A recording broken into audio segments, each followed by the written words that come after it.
Okay, let's look at fiber optic now. And I do have a cough drop in my mouth. I was just trying to do this video and went into coughing fits because I still have a cold. So forgive me if it kind of gets in the way. Let's look at the construction of fiber optic cable. This is the glass core down here. And the glass core is what actually carries the signal. And then you have another glass casing around that called the cladding.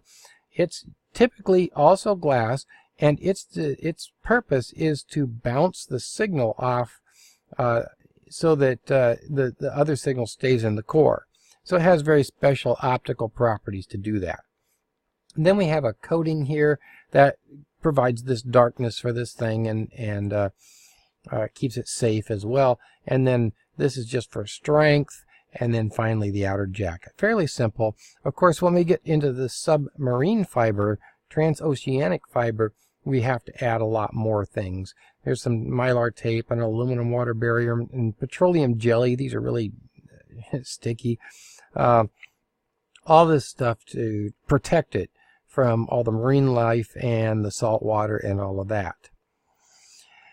As far as distances, we can get up to 2,000 meters, but it depends a lot on the wavelength, the speed, the type of cable, and a lot of other things, whether it's single mode or multi-mode, which we'll talk about in a little bit. So all of those play into how far it can go. So there is a wide range, but the upper limit is going to be around 2,000 meters.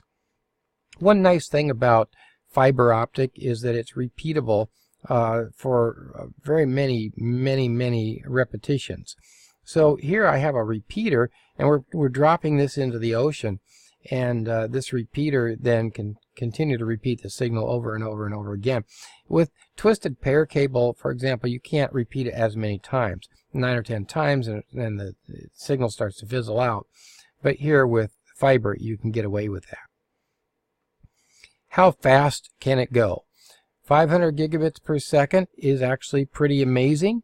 One study has gone up to 43 terabytes per second. Now, of course, that's not single mode and so forth, but these are very optimum conditions and optimum types of signals. But you can see either way, we're going very fast with this stuff. Last, I've been mentioning single and multi-mode. Let's talk about those for a minute.